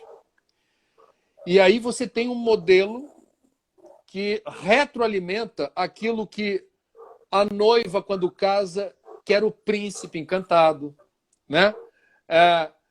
Uma situação qualquer em que você perceba que o que não atende a estereótipos e expectativas que são muito fortemente entranhadas no nosso ser, vão determinar frustrações desnecessárias. Então, realmente, eu acho que o processo de maturidade moral, ética, intelectual, espiritual, passa por um saudável desencantamento. Tem uma música do Paulinho da Viola, que ele cantando com a Marisa Monte é espetacular, fala da desilusão. Desilusão, desilusão, canto eu, canta você, na noite da solidão. Como é que é? Vem chegando a madrugada, meu pensamento vagueia. E vai embora. E o Paulinho faz o quê? Uma homenagem à desilusão. Então, feliz de nós, que nos desiludimos, que a gente não está com véu que falseia a realidade do que é a vida, do propósito, da pertinência, da existência, qual é o aprendizado essencial, né? Como é que a gente não deveria ter nenhum problema de questionar frontalmente o sentido da vida e da morte, e como a gente não deveria delegar para terceiros a descoberta da nossa espiritualidade. Quer dizer, os terceiros são facilitadores. Eles não vão determinar, em última instância, as escolhas mais importantes da nossa vida, voltando ao tema da religião institucional, que estabelece relação de poder, que é uma coisa muito perigosa ainda. Muito. E tem aquele ponto também, né, André? Assim, nesse momento onde você, pela lógica, não era para ninguém estar saindo, né? Ou seja, estamos em casa e o comércio, os shopping centers estão fechados, começa a ter um ponto também dessa ideia de felicidade, porque assim, o que foi vendido para a gente como felicidade é o poder de compra, né? Então, quando você se vê numa condição de você não pode sair, você tem que ficar em casa, tem que ficar com a família, o filho gritando. Eu tenho uma pessoa que eu atendo, e ela diz essa semana, Iris, eu tenho 40 dias que eu não sei o que é ir ao banheiro sozinha, por causa das crianças, né? Sempre acompanhada. Então, esse é um processo que aí vem o questionamento de fato. Será que nós sabíamos o que era felicidade? Será que a gente realmente entendeu o que era felicidade? Aí a gente pensa na questão do Cristo, né? A felicidade não é deste mundo. E aí a gente ficava entendendo de uma forma, a felicidade não é para sentir aqui, não, é para sentir só quando morrer. Mas, muito provavelmente, o Cristo está dizendo assim, a felicidade não está em nada material, não. Não é de um mundo externo, é de um mundo interno, é de uma outra construção, que não isenta o sofrimento, que não isenta as dificuldades, que não isenta os atritos de vez em quando, porque é um aprimoramento mesmo, né? É compreender que a felicidade é uma construção diária. Você está construindo isso todos os dias com o seu aprimoramento, né? Eu espero que o vírus acelere o processo nessa direção, mas como disse para vocês, eu não me iludo. Justamente porque eu cultivo a saudável desilusão, eu não quero projetar sobre esse vírus a redenção da humanidade. Isso não seria lógico, não. Isso não teria... Nem justo. Não penso num Deus que colocaria na Terra a natureza, Deus, uma força superior, um vírus mutante com tamanho e poder. Esse vírus não quer roubar o crédito que deve ser nosso. O crédito é nosso. Evolução é um processo pessoal e intransferível. Então, o vírus é um agulhão. O vírus está dando um recado assim, se tivesse um transcoder, um equipamento qualquer que a gente... Vírusinho, uma pergunta apenas. Qual é a mensagem que você teria para a humanidade? Provavelmente o vírusinho responderia assim, se liga na missão, se liga no que vocês estão fazendo aí com vocês e com o planeta que lhes acolhe, se liga quais são os valores essenciais que vocês resolveram seguir até aqui, se liga naquilo que realmente importa e faz a diferença numa vida que passa tão rápido, é tão rápida e efêmera a existência, e a gente malbarata tempo e energia. Eu vou falar aqui do meu meio, porque eu não quero criticar ninguém, então eu vou fazer autocrítica no meio que eu estou inserido. Assim, o materialismo também está presente no movimento espírita. A gente vê a replicagem do Natal pagão, o encantamento com Black Friday, com a matéria. E a gente não consegue, por vezes, fazer essa acoplagem do discurso, do estudo doutrinário, com uma prática que urge. Porque Kardec, lá no século XIX, por exemplo, quando ele abordou essa questão que você, Iris, provocou do consumo, eu gosto de lembrar, assim, quando a gente está conversando com as pessoas sobre esse assunto, na época, é muito interessante. Primeira edição, 1857. Bom, 1857, ninguém falava em crise ambiental sem precedentes na história, como hoje. Não existia a expressão meio ambiente, Sim. que vem do alemão Umwelt, surgiu 40 anos depois. O ecology, do naturalista Ernst Haeckel, que deu origem à ecologia só 9 anos depois do lançamento do Livro dos Espíritos.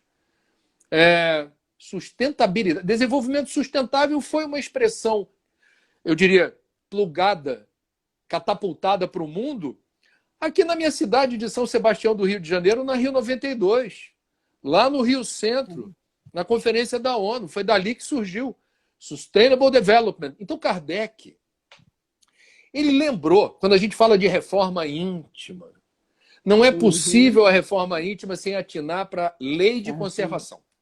Então, a gente precisa ter a ética civilizatória de cuidar da vida. E cuidar da vida implica não apenas em cuidar da sua subsistência, mas dos meios oferecidos pela natureza para a gente poder existir com terra fértil, ar respirável, água limpa. Vejam, meus amigos, parte da nossa audiência provavelmente é do sul do país. A pandemia ocorre concomitantemente com uma das mais graves estiagens nos estados do Rio Grande do Sul e Paraná, que é uma área do Brasil onde a segurança hídrica sempre foi maior, junto com a região norte, que tem a bacia do Rio Amazonas. Então, assim, é gritante a necessidade da gente reconfigurar o software e programar muita coisa diferente no plano individual e no plano coletivo. Sim, sim, com certeza. Tem um termo na psicologia que a gente chama de metanoia, né? Que é quando a gente entra na crise, que normalmente a gente diz assim, a crise de meia-idade, né? Chegando lá por volta dos 50, não é o nosso caso, é claro, né? A gente, né? Mas entra naquela crise, que significa, na verdade, uma mudança de comportamento, mudança de pensamento. Eu diria que o vírus, ele é essa metanoia. É aquele momento onde a gente para e deprime. Está em casa, vai para dentro, olha, tem que vasculhar as gavetas internas, mas ele não tem condições nenhuma de fazer o que a gente não fez até agora. Né? Então, essa oportunidade é para isso mesmo, porque senão... É para isso. É para isso.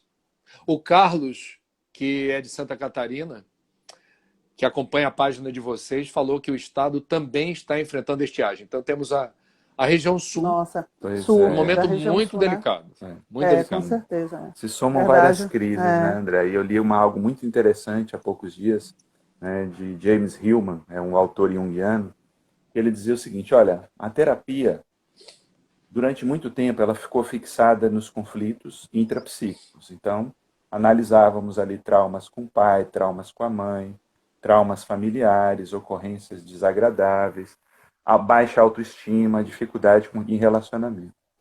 Só que ele trouxe algo que eu acho que vale muito para o nosso momento, que ele diz assim, olha, mas se a terapia não adentrar na visão de mundo do indivíduo, na forma como ele se relaciona com a sociedade, na forma como ele faz as suas escolhas políticas, ela não vai valer de muita coisa, porque pode reproduzir egoístas com ótima autoestima. Vão estar com ótima autoestima, mas egoístas terríveis. Então, nossa, isso que você está falando, o Cláudio, é um gancho maravilhoso para a gente entender também o papel das filosofias espiritualistas e religiões de não prometerem apenas e tão somente esse bem-estar íntimo da tua conexão com Deus. Nesse sentido, o Espiritismo me ganhou, porque o Espiritismo que se limita à autoajuda, que não é pouca coisa, todo o estigma sobre a expressão autoajuda, eu não estou nem aí. Eu acho que tem autoajuda, assim. Eu tenho uma leitura que me inspira e que permite que eu tenha insights, ideias para fazer uma melhor condução de mim mesmo. Se chamam isso de autoajuda, estou nem aí.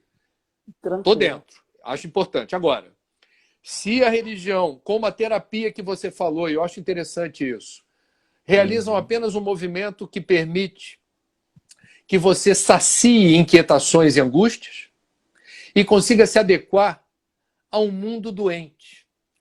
Aquela frase do Krishnamurti que eu gosto muito, que diz assim, não é sinal de saúde estar bem adaptado a uma sociedade doente.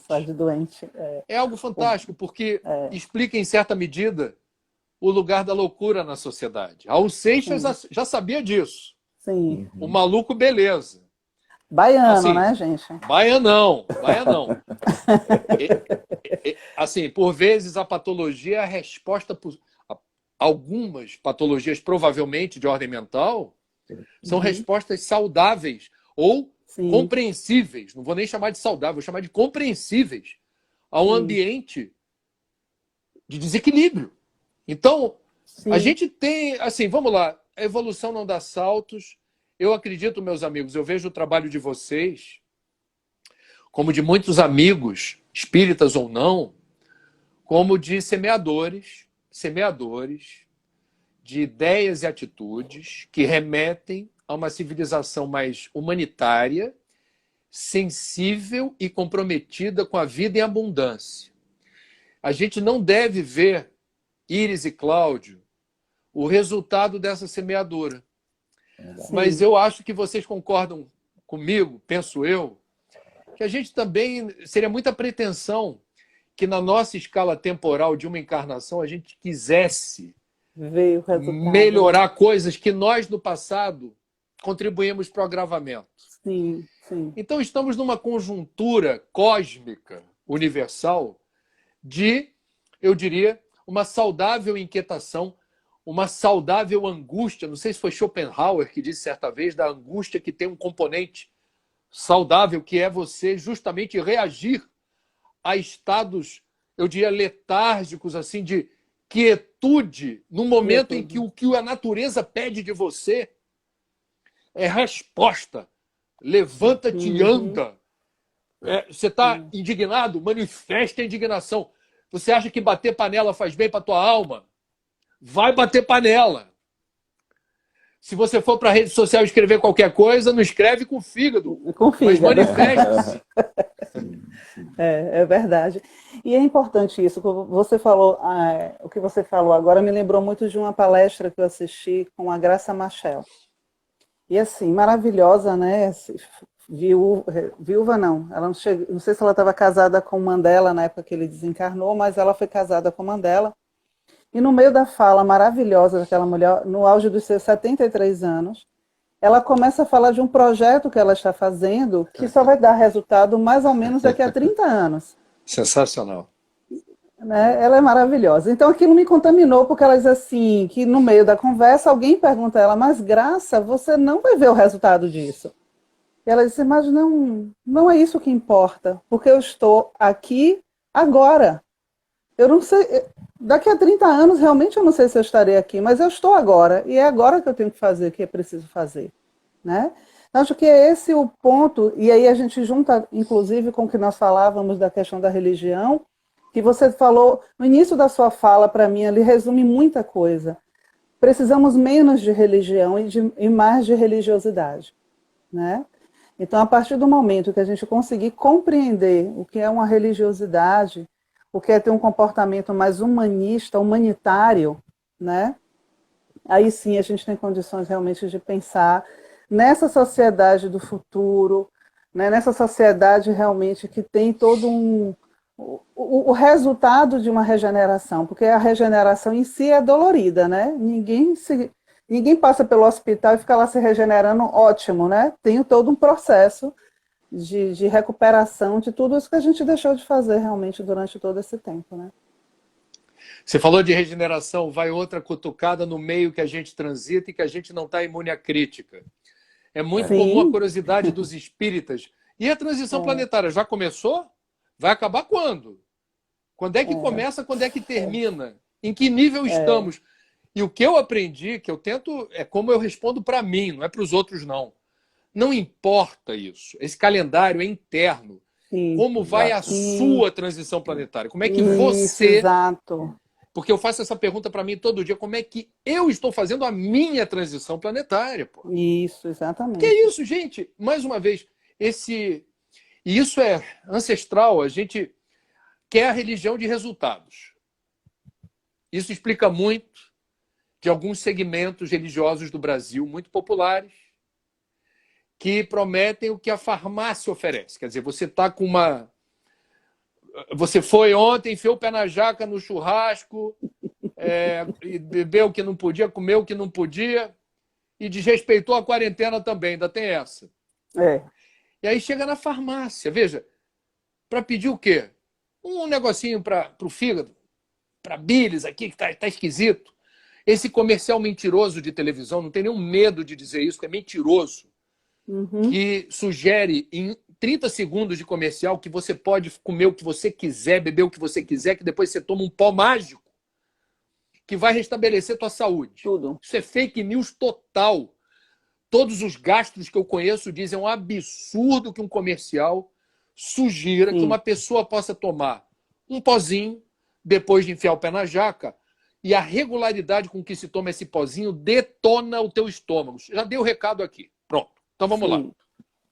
Então o que a gente está falando? A gente está falando da necessidade da gente ter a posse, ser senhor do nosso destino. Você falou da Graça Machel. Eu vou falar do poema que o Mandela adorava recitar durante os 27 anos de prisão em Rhode Island, que foi aquele que dizia: eu sou o senhor do meu destino. Então, eu sou o senhor daquilo que eu faço ou deixo de fazer. Eu não vou delegar a terceiros. E aí eu falava da popularidade de certas denominações, com todo respeito, mas explica muito do que a gente estava conversando antes. Quem acompanhou vai entender o contexto que eu vou encaixar essa questão. Não é possível que, em pleno século XXI, a gente continue achando que o apreço que Deus terá por mim depende da oferta em dinheiro que eu der para Ele. Sim, com certeza. Não faz sentido. Com todo respeito. Porque está na Bíblia, o dízimo ou o que seja. Meus amigos, assim, a gente precisa ter discernimento, não delegar a terceiros. O abrolhos, olha a Bahia aí de novo, o abrolhos da percepção dessa realidade espiritual. E que aquele que a gente delegar alguma autoridade para a percepção da realidade espiritual nossa, que seja um facilitador, não seja tutor, é um facilitador. Ele não tem o domínio sobre a sua espiritualidade, ele não pode determinar o que é verdade e o que é mentira nas suas percepções, nas suas inquietações. Kardec, mais uma vez, é muito sedutor quando ele abre caminho e estimula do aprendiz de espiritismo, que é o que eu sou. Eu não sou espírita, eu sou aprendiz de espírita. Eu não sou cristão, eu sou aprendiz de cristianismo. O que Kardec sugere para os aprendizes de espiritismo é: pergunte sempre, questione tudo, e o que não fizer sentido para você, não embarque. Não vai nessa. Então a pessoa que vai na farmácia pedir o pozinho é a mesma que entra em vários templos por aí, querendo solução imediata para a dor, para o desemprego, para a separação da mulher, para a falta de grana, para a falta de saúde. Não sei, me dá dó. Porque a gente vem, olha, repetindo ao longo dos séculos uma mesma maneira de perceber Deus em nossas vidas. Sim, sim. E de recompensá-lo. Recompensá-lo. Eu preciso dar algo para Deus poder dar para mim de volta alguma coisa. Materialmente falando. Não sei.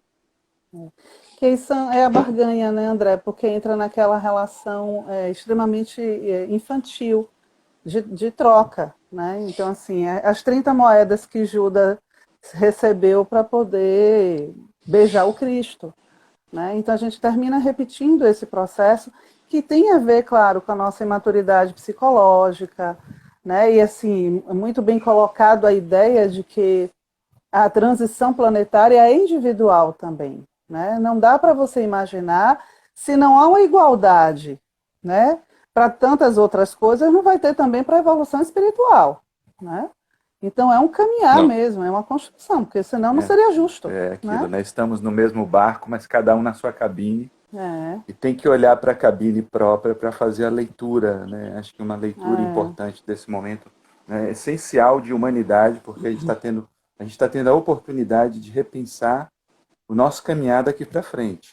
É aquilo que você traz. Não temos a leitura de um futuro, não tem ninguém que possa fazer uma previsão de como será, porque isso vai depender muito das nossas atitudes, né? E da forma como respondermos a esse momento, e também do próprio ambiente. Então, dessa interação do ambiente e com a nossa consciência, isso vai trazer uma resposta, né? Mas eu não quero deixar de falar, eu vou dar um spoiler do livro, tá, gente? Ó, é um spoiler, mas não fala tudo do livro, mas assim, o seu final, assim, eu achei muito tocante, né? E aí eu quero que você comente pra gente aqui, nesse bate-papo final aqui, nos nossos 20 minutos finais, o que você traz, né? Não importa o tamanho da crise. E você escreveu antes, né? E fique bem colocado.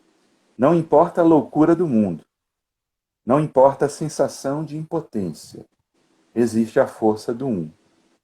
A força de uma ideia impactante. A força de um sentimento superior. A força de uma ação transformadora. Comece com uma ideia. Haja com seu sentimento. Transforme com a sua ação. Eu queria que você falasse um pouquinho disso, que eu achei extremamente inspirado, André, e assim, extremamente válido para o momento que a gente está vivendo, né, e que é uma injeção de ânimo, pelo menos quando eu li, para mim foi uma injeção de ânimo, né, de olhar para frente e dizer, olha, eu posso fazer aqui de casa, sei lá, seja transmitindo uma mensagem para alguém que eu vejo que está mais desesperado, seja uma palavra, seja um telefonema, né? No nosso caso, estamos atendendo aqui de casa, né? Nossa casa virou consultório, tem 2 consultórios aqui, um na sala e outro aqui no quarto. Tem um estúdio de gravação, de Uma lives academia. e palestras, academia, então assim... Restaurante. Virou tudo, restaurante, né? Até dormitório é da nossa casa agora. Então, mas eu queria que você falasse um pouquinho desse final, né? Que eu dei o spoiler aqui, mas incentivando para que todos busquem, assim, né? E até deram a ideia para disponibilizar em e-book também, né? Especialmente nesse momento. Sim, né? sim, boa. Então, falar um pouquinho dessa inspiração Olha, que você teve aqui. vamos lá. O dia mais feliz da minha vida foi o dia que eu aceitei o que eu sou. Eu pirei quando descobri o Espiritismo com 21 anos. A namorada que eu tinha, a gente rapidamente, ela com razão percebeu que eu entrei numa vibe que não era dela. E eu tive a pretensão de, ao descobrir a doutrina, realizar em uma vida tudo aquilo que eu precisava fazer para me desonerar de todas as minhas imperfeições. Foi a pior escolha que eu fiz na minha vida, porque após aproximadamente 1 ano, eu comecei a sofrer muito, porque eu estava querendo determinar uma rota evolutiva absolutamente arbitrária, insensível às minhas limitações e imperfeições. Nesse período, eu também li um livro do Erich Fromm, O Ser e o Ter, que também agravou meu estado de aflição, porque o Fromm ele conseguiu explicar com muita clareza a orientação ter, a orientação ser e como a gente não deveria ficar na dúvida em relação às escolhas do dia a dia. Bom, qual foi o parto doloroso que surgiu e que me libertou de um fardo terrível? Sem prejuízo da contribuição do Erich Fromm nesse livro, sem prejuízo da doutrina espírita, eu resolvi assumir o que eu sou. Ou seja, eu não vou me iludir, eu não vou mentir para mim mesmo, e eu vou me escorar naquilo que representa a minha fortaleza. É algo insignificante, mas é minha fortaleza. É a minha conquista, ainda que pequenininha. Poucas virtudes, muitas imperfeições. Mas para chegar onde eu cheguei até aqui, se eu não valorizar, quem vai valorizar? Então eu passei a prestar atenção naquilo que é pouco, mas é meu. É resultado de um burilamento que vem, não sei desde quando, não sei a que preço e não sei o que já foi objeto de vidas e de muito tempo e energia. Significa dizer que eu me libertei com a desilusão. Eu resolvi ser o que eu sou, com a soma das minhas muitas imperfeições e entendendo que esse era o caminho para mim. E isso me deu força. Isso me deu força. Porque Deus, pelo menos o Deus que eu aprendi com a doutrina e passei a prestar mais atenção nessa mensagem do Espiritismo, Deus não quer outra coisa de nós, senão que a gente dê o passo do tamanho da perna. Ou que a gente faça aquilo que está ao nosso alcance. Porque qualquer outro movimento será caótico e poderá ser profundamente desestabilizador. Então, veja, o que eu estou falando é de uma obviedade monumental. Qualquer criança entende. Dar o passo do tamanho da perna parece um gesto simplório, mas ele resume, para mim, muita sabedoria. Se eu me programar nessa existência para dar o passo do tamanho da minha perna, não terá sido pouco. Eu me lembro de um colega, Mauro Mangetti, nunca esqueci da mocidade, lá se vão 30 anos quase, mais. Mocidade espírita. O Mauro Mangetti era o nosso intelecto superior. Ele tinha assim, um nível de erudição enorme. E ele, uma vez, foi convocado para falar no Centro Espírita Joana de Ângeles, em Copacabana, onde a gente frequentava e participava da mocidade, para fazer uma mini palestra, porque a mocidade tinha direito para falar 10 minutos, uma vez por mês, numa palestra pública. E o Mauro divertiu muito a gente, porque o que ele falou, os dirigentes da casa ficaram perplexos e falaram: poxa, assim não, vamos conversar depois com ele. Porque ele dizia assim, a espiritualidade, ele disse mais ou menos isso, a espiritualidade superior, para eles é fácil cobrar da gente, que eles não estão aqui sentindo o calor da panela. Aqui, quem sabe o que dá para fazer e de que jeito somos nós. Eu me lembro que aquilo quebrou a voltagem da psicosfera do centro. Mas o Mauro, do jeitão dele, falou algo que me é caro, no seguinte sentido: não me parece que Emmanuel, André Luiz, Joana de Ângeles, Manuel Filomeno de Miranda, entre outros, queiram que nós sigamos estritamente tudo aquilo que eles, em mensagens de sabedoria, apontam como sendo o certo. Eu arriscaria dizer, e queria ouvir a opinião de vocês para saber se eu estou... E fiquem à vontade para discordar, mas para mim é uma questão importante.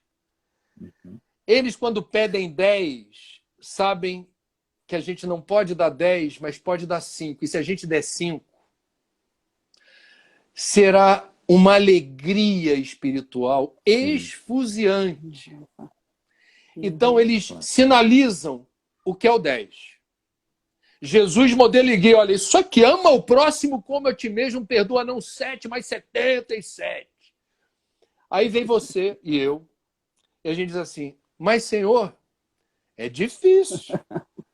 Nem todo dia eu consigo ser exatamente aquilo que eu entendo conceitualmente o que seja a mensagem evangélica.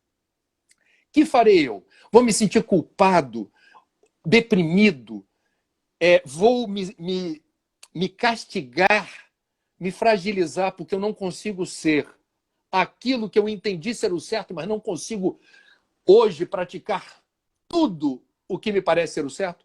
Não.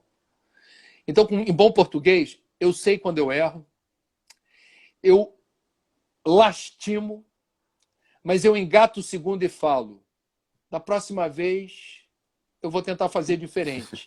E se não der, haverá uma terceira vez, porque Deus é paciente. E meus guias e mentores estão comigo porque der e vier. E Jesus sabe o que a gente está em condições de dar e o que a gente ainda não está propriamente em condições de dar. O resto é terrorismo espiritual. Claro. Sim, Até com porque, né, André, certeza. assim, eles não se transformaram em benfeitores espirituais, não foi porque a vida foi um mar de rosas. Então, assim, se a gente trouxer o próprio conhecimento que a gente tem das vidas de Joana de Ângeles, né, Clara de Assis foi lá na frente do mosteiro defender contra a invasão. Juana Inês de la Cruz, quando a epidemia se alastrou no México, e foi assim que ela desencarnou, esteve lá, Sim, socorrendo, né, as pessoas, mas pagou o preço da própria vida. Joana Angélica de Jesus, aqui em Salvador, no meio de um processo, né, de invasão, né, os portugueses não queriam largar o osso de maneira nenhuma, né, não queriam voltar para Portugal, e paguei um ele mico estava lá lá. em Lisboa, você deve se recordar que estava lá, né? Eu, dando a palestra em Lisboa, falei, porque os bárbaros portugueses invadiram. Daí eu me lembrei, na hora me toquei que estava em Lisboa. Mas Joana Angélica dá o É, exemplo, estava na luta. Eu acho que é isso que a espiritualidade quer, que a gente esteja na luta, no bom sentido aqui. Lutando e, assim, acho que fazendo até uma releitura do que a gente chama de indignação. A quem não está indignado agora, acho que tem alguma patologia. Quem não está indignado com o mundo que a gente vive, com as desigualdades que a gente vê, né, com os desmandos em todos os níveis e com a destruição sistemática do nosso planeta, quem não está indignado está com algum problema. Então, assim, Exato. certeza. espiritualidade não pode É, nos isentar de uma atitude consciente, transformadora, né, de nos colocar, e não é só ficar, vamos orar, meus irmãos. Eu já fiquei até chateado com essa frase, vamos orar. Quando esse orar não se transforma num arar, agir, tem alguma Exato. coisa Exato. dissociada, é, né, e Exato. preocupante. é. Tem uma frase do Jung, né, que ele faz uma análise muito rica do papel do cristão, né? Até pela própria história dele, ele é filho de pastor e questionava muito a relação do pai com a vida, porque ele dizia, como pode um homem que dá fé não ter fé? E aí tem uma frase dele que eu acho que casa muito, né, com esse pensamento, com o que a gente vem falando aqui, quando ele diz assim, viver a vida como a vida do Cristo, como Cristo a viveu, não é possível para nós. Não é possível, né? Mas o que é possível para nós é viver a nossa vida como Cristo viveu a vida dele na proporção da lealdade aos próprios princípios, né? Então, da integridade, da certeza que o Cristo tinha e que ele vai adiante com tudo aquilo, o que cabe a nós é ter esses princípios, é buscar esses valores. E ter uma integridade dentro daqueles valores, como você colocou. Isso. Somos Isso. aprendizes, né? Então, se Isso. de repente eu escuto alguma coisa que para mim bate nos meus valores, eu digo, não, não é possível, questione mesmo e não siga mais, né? Então, essa integridade, né? O viver a vida do Cristo é a integridade que é necessária para nós. Até porque quando nós voltamos a esses grandes espíritos que estiveram na Terra, Francisco de Assis não era um pacato que ficava lá esperando que Deus fizesse por ele. Não era. Pelo contrário, né? Francisco era bem rebelde. Para a época, tudo ele tirava a roupa quando estava em Assis, os historiadores contando as histórias, dizia, mas gente, como é que pode? Tudo ele tirava a roupa e saía se rebelando na rua. Então a gente precisa compreender, né, que a gente tem uma ideia romantizada das coisas, e isso também faz com que eles fiquem distantes demais de nós, né? E entender, todos passamos pelas mesmas questões, né? E eu acho que é riquíssimo isso, compreender isso é importante, porque senão a gente não tem, vai ficar sempre na barganha que a gente falava há pouco, né? Numa Isso. troca, então vamos na indulgência, eu pago e ganho meu lugar no céu, né? Eu estou em terapia com 2 terapeutas aqui, já viu, né? Eu estou em terapia com vocês 2. E nós com Então, você. eu queria confidenciar para os meus 2 terapeutas um momento que eu não lastimo nem me vitimizo, mas vejam, que fase no Brasil para ser jornalista, que fase para ser ambientalista, que fase para ser professor e que fase para ser espírita. E eu sou tudo isso. E me surpreende no movimento espírita quem não aceita, porque não aceita as minhas manifestações enquanto jornalista de cobrança, questionamento e eventual manifestação de indignação por eu ser espírita. Como se espírita não pudesse se indignar, criticar, só devesse torcer para tudo dar certo. Você está torcendo para dar errado. Me permitam dizer isso, que eu acho que foi uma brecha que foi aberta aqui na nossa conversa e que me parece uma corruptela, uma deturpação terrível do entendimento do que significa ser cristão, porque o bom cristão não é comportadinho, o bom cristão não é aquele que nunca diz não, não é aquele que aceita tudo, porque se Jesus é modelo e guia, a gente estuda o que foi o messianato de Jesus, a gente vai ver um homem contestador e um homem que não se omitiu diante do arbítrio dos doutores da lei. E pagou muito caro por isso, com a pior punição, o pior castigo da época. Então, tenhamos aqui... A mais humilhante de todas. Não é? Então, eu acho que a gente está, nesse momento, e aí eu já vou puxar a sardinha de novo, para o espiritismo que não vingou na França, mas vingou no Brasil, e muitos de nós continuamos nos iludindo com o mantra do coração do mundo, pátria do evangelho. Nós somos filhos de Deus, Deus é brasileiro, essa nação está, eu diria, vocacionada para ser referência espiritual do mundo, e a minha percepção absolutamente imperfeita, eu não vou ter nenhum pudor de um dia mudar de ideia. Eu acho que a gente pode até ter um potencial de realizar algo nessa direção.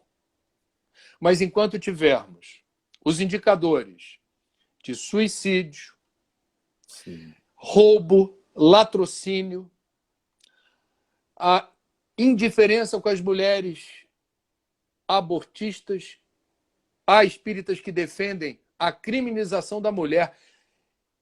E não assim, o entendimento de que o estigma não é do suicida, é do suicídio. Não é da abortista, é do aborto. A gente não faz essa separação e sai condenando, porque, olha, o espírita para condenar é craque também. E a gente não se dá conta de sermos o país mais desigual do mundo, ou um dos mais desiguais. Um país que não tem mais um ambiente de cordialidade, tolerância e aceitação do outro. Nós estamos vulneráveis à disseminação de um vírus, que é o vírus da animosidade, da belicosidade, da intolerância, do ódio, da raiva. E tudo isso não nos credencia definitivamente na direção desse projeto de pátria espiritualizada.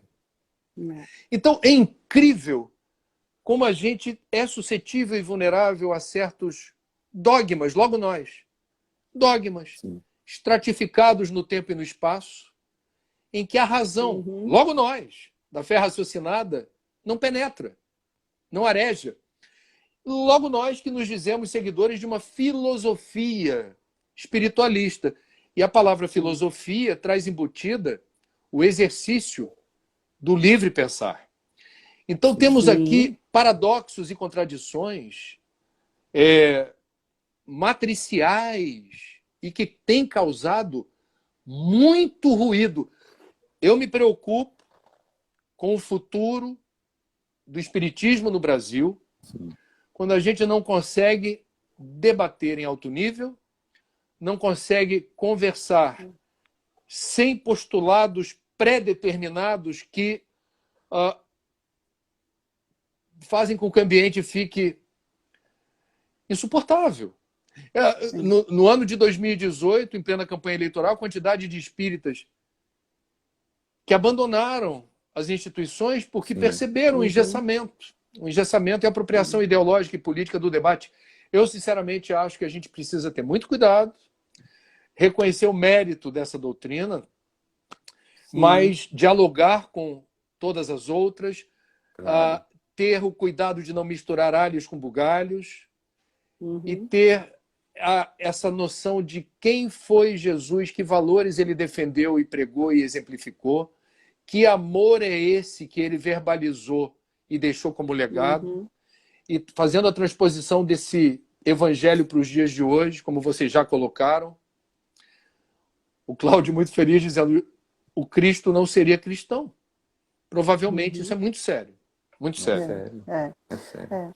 É porque a gente passa pelo processo, né, André? Assim, eu concordo com você, porque para mim, que sou questionadora, é muito estranho você não poder estar num ambiente onde você pode questionar. Então, assim, para mim, qualquer lugar, eu vou pegar uma frase, se eu não me engano, de Nina Simone, se eu não estou enganada, quando ela diz assim, não é teu amigo aquele que exige o teu silêncio, né? Então, assim, não dá para você ter uma relação fluida se você não pode questionar. E aí a gente não está falando de questionamentos vãos, nada disso. Está falando de conversar. Né? E principalmente quando a gente perde, eu acho que se eu fosse resumir, eu diria assim, falta ao espírita hoje o conhecimento de história. Né? Vamos pegar a história da nossa doutrina, porque se você não conhece a base que foi construído tudo isso, que foi trazido em que época, o que estava acontecendo, o que é que animava esses precursores do espiritismo, Kardec, Leon Denis, tantos outros que estavam ali, a gente não vai conseguir compreender, de fato, o que é isso. Né? É como vocês disseram, a Bíblia ele é um recorte de um momento onde o povo estava passando pela escravidão. Então, aquilo ali tem um resumo de uma história de um povo, né? Que vai fazer um sentido enorme em um período, depois aquilo já não faz tanto sentido, mas é uma história ali que traz todo um simbolismo. O Espiritismo não está diferente disso, ele tem uma base, né, realmente muito rica e que nesse momento agora era para estar dando a todos nós um chão sólido para que a gente caminhasse. E não está trazendo tantas coisas que de repente assim, eu não tenho para onde correr, porque assim, eu não estou encontrando nessa doutrina libertadora a liberdade. Então é um contrassenso uma coisa dessa, né? Você se vê hoje como espírita, com a base toda que Kardec traz para a gente. Leon Denis nem se fala, né? E de repente, você como espírita, você não questiona a desigualdade e a injustiça social, eu acho que tem alguma coisa muito errada, né? E se você coloca hoje isso em pauta, aí tudo é tomado como politicagem. E a gente não está falando disso, a gente está falando do que Jesus fez, do que Jesus apresentou. Né? Então, isso mostra um agravamento. Né? Tem até um ponto interessante, que a própria frase de Descartes, tão repetida, né, penso, logo existo, na verdade ela tem uma premissa anterior, que é o duvido. Duvido, penso, logo existe. Ele traz a dúvida. E assim, a religião, né, e trazendo, incluindo o espiritismo, cortou o lugar da dúvida. Se você duvida, você passa a ser um herege. Então, né, excomungado daquela religião. Nós, pensando diferente, já fomos até colocados na geladeira de alguns centros aqui, porque tem um pensamento diferente, mas eu quero estar em paz com a minha consciência. Né? Então, acho que isso é que é mais importante nesse momento, né? E a gente tem mesmo que repensar o papel do religioso, repensar o papel do ser humano, né? repensar o papel do cidadão. E eu acho que assim, você foi muito feliz, né? Chegando aqui nos nossos 5 minutos finais aqui. Né? Você foi muito feliz, André. Parabéns pelo livro. Né? Quero recomendar a todos que estão acompanhando aí que, né, adquiram. Mostra aí, Iris. Ainda é fofo, né? Eu assisti uma palestra sua, você mostrando a fofura do livro, ó. Coração. Aqui, ó, que fofo o livro. O meu tá com autógrafo, para todo mundo ficar com inveja. É lindo, realmente o livro é lindo, a encadernação tá belíssima. Pois é, André. Então dá a mensagem final aí pra gente, né, para levantar o ânimo dessa turma aí que está acompanhando, para saber sim que temos uma força, temos que colocar a nossa força em ação, porque a partir da nossa atitude, né, teremos um novo mundo, mas que precisa da nossa atitude. Bom, eu quero agradecer o convite. Vocês são um casal muito inspirador, muito especial, amigos de verdade. Obrigada, Obrigado, querido. Cláudia está assistindo. Manda um beijo para vocês.